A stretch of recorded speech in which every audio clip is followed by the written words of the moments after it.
Olá, eu vos cumprimento com a graça e a paz de nosso Deus Todo-Poderoso e de nosso Senhor e Salvador Jesus Cristo.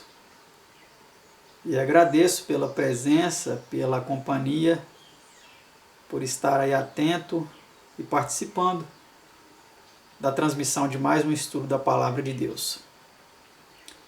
O estudo que faremos agora, como você já viu no título aí, é o estudo de número 115, As Duas Ressurreições.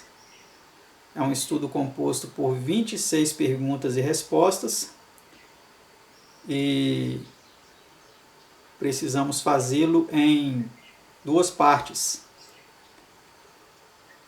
E essa primeira parte desse estudo, que daremos início agora, vamos fazer as primeiras perguntas e aí depois vamos interromper para concluir na segunda parte desse estudo. Então eu convido a você que se ajoelhe para orar juntamente comigo nesse momento.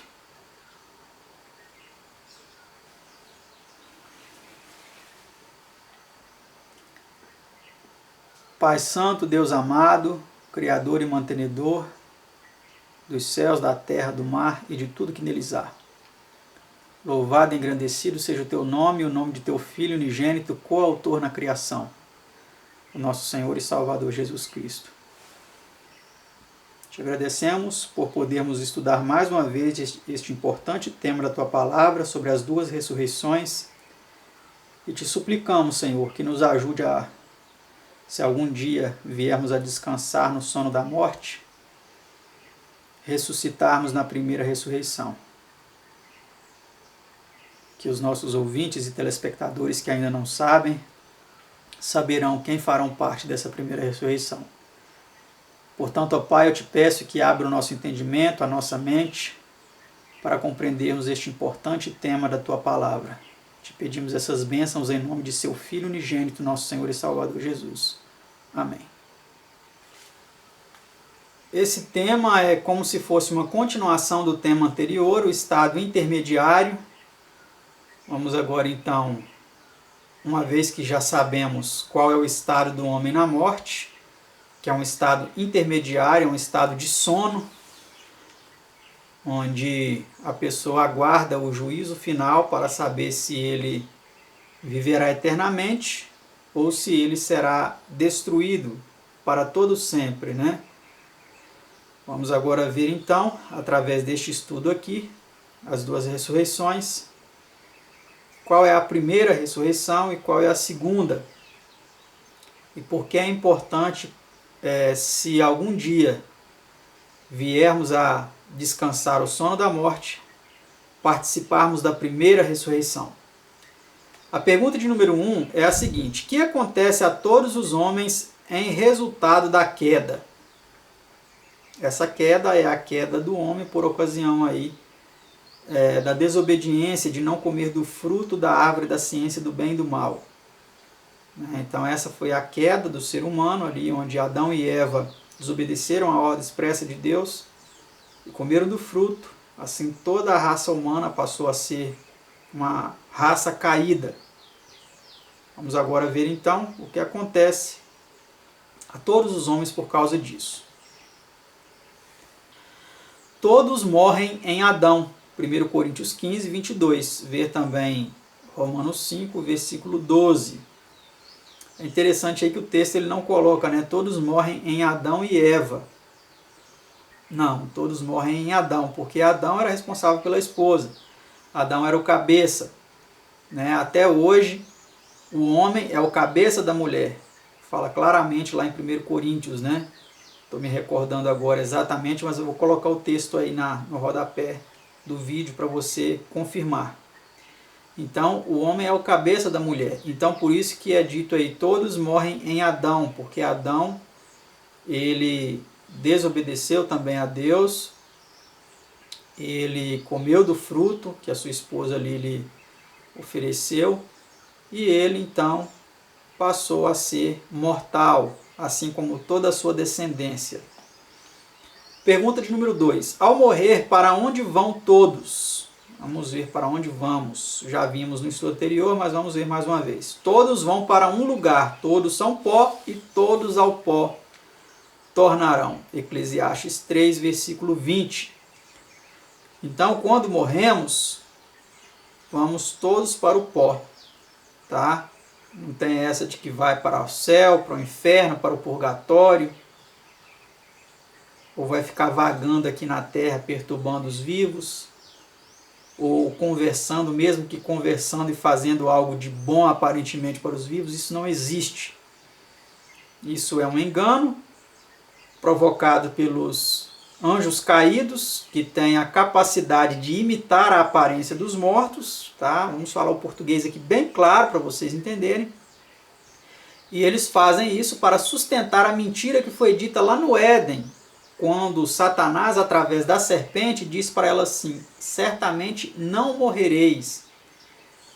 Então, para sustentar aquela mentira de que o homem não ia morrer, os anjos caídos, em obediência a Satanás, eles imitam a aparência dos mortos para enganar os vivos, tá certo?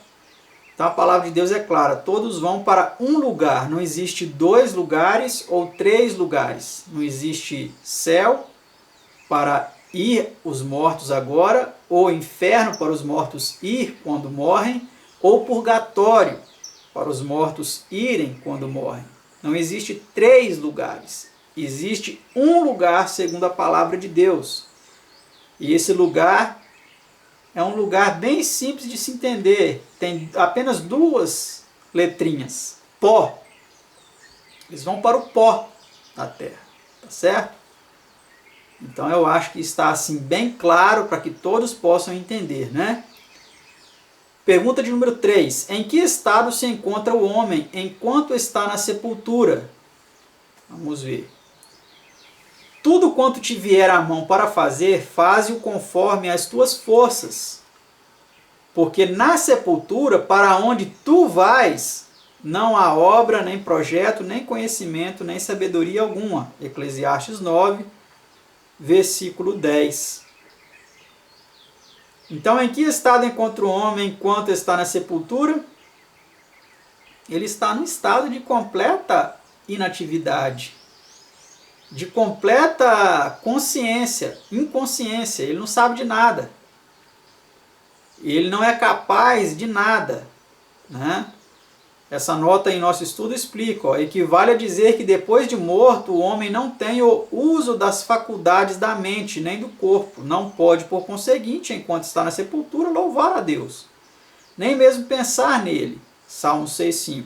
Porque no dia em que morre, perecem os seus pensamentos. Salmo 146, 2 a 4. Ver o estudo anterior. Então é isso, meus amados. Não tem meio termo, não tem uma segunda via, não tem uma terceira via.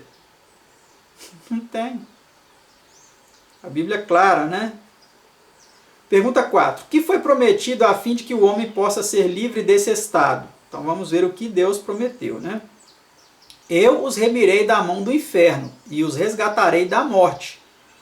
Onde está, ó morte, as tuas pragas? Onde está, ó inferno, a tua perdição? Oséias 13, 14. Então, quem vai nos remir do poder da morte? O inferno é a sepultura. Não é um lugar ardendo em chamas. Tá? O inferno é a sepultura. Então, quem vai nos livrar? Quem vai nos remir do poder da sepultura, da morte? Somente Deus, né?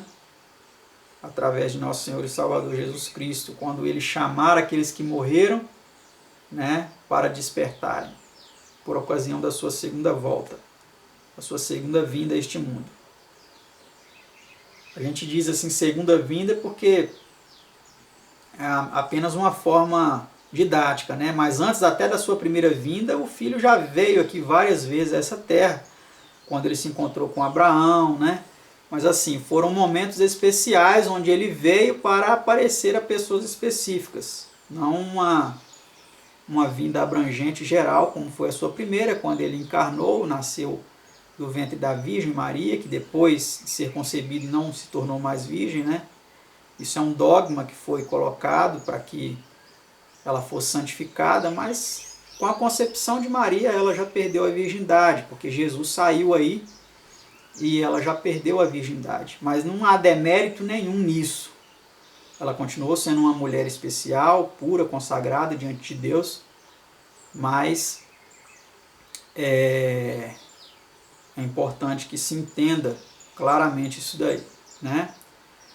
Agora vamos ver a pergunta de número 5. Por meio de quem virá esse livramento da sepultura?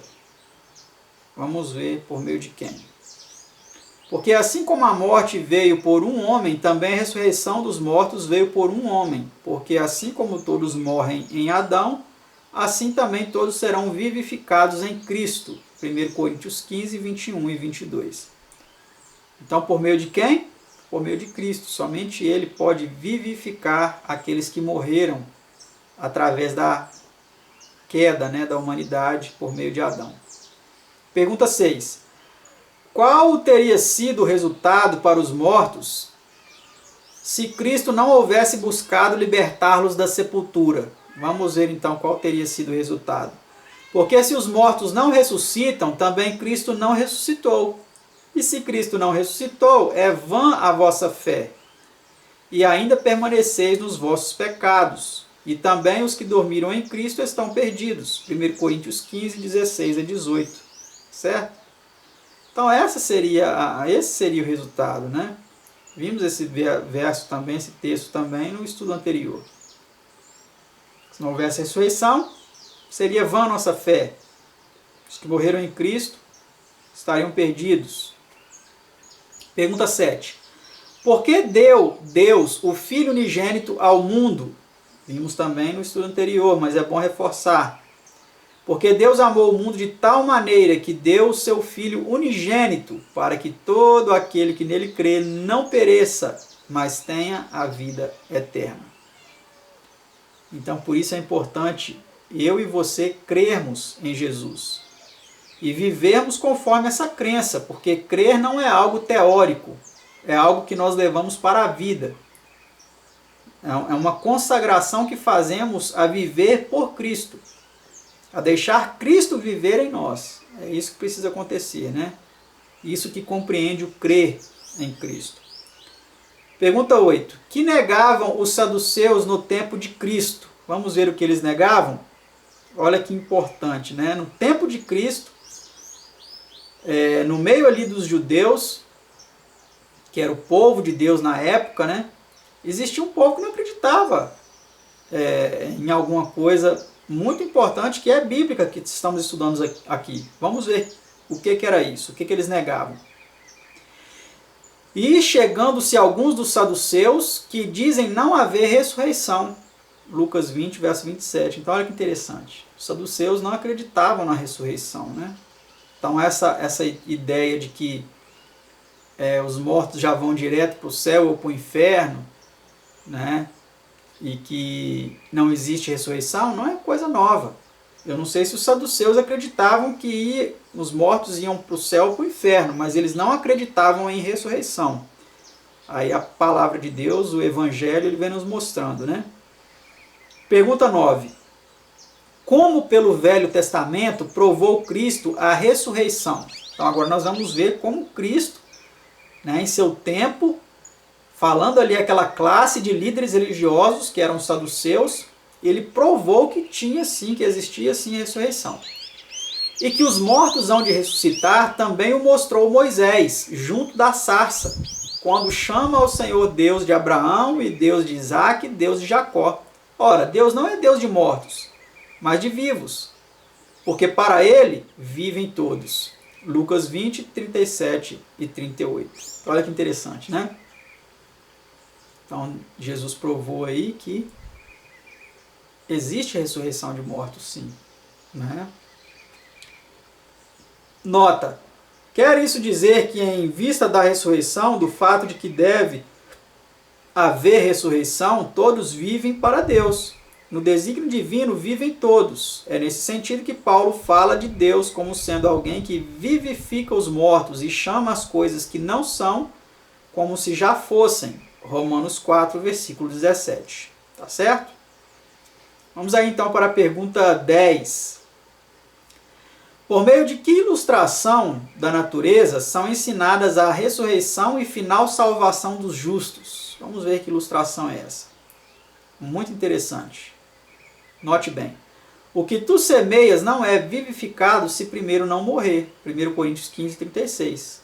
E Jesus disse, né? Na verdade vos digo que se o grão de trigo caindo na terra não morrer, fica ele só. Mas se morrer, dá muito, muito fruto. João 12, verso 24. Então, quantas e quantas pessoas deram muito fruto aí ao morrer, né? O próprio Jesus é o maior exemplo disso. Ao morrer, ele produziu muito fruto para a vida eterna. Uma messe de almas aí ganhas para a vida eterna. Os mártires que foram dilacerados por feras ou queimados pela Igreja Católica, né, nas fogueiras, eles produziram muito fruto para a vida eterna. Porque muitas pessoas, através do exemplo destes santos, vamos dizer assim, né? Porque foram pessoas que viveram de forma santificada, não que nós devamos adorar, venerar essas pessoas como santas, né? Mas muitos destes, quantas e quantas almas têm sido salvas através do exemplo dessas pessoas? Não que elas estão vivas e que têm influência na salvação dessas pessoas, não, mas o testemunho deles fala, né? Fala a nós até hoje. E mesmo que não foram martirizados, mas que morreram de causas naturais, né? Como o apóstolo João, como tantos outros, como Martinho Lutero, que Deus não permitiu que fosse martirizado, mas que morreu de causas naturais. Quantas e quantas almas o exemplo desses homens aí tem levado ao conhecimento da verdade e à salvação, né? Vamos para essa nota aí em nosso estudo. A semente morre para brotar com vida nova. É-nos assim ensinada a lição da ressurreição.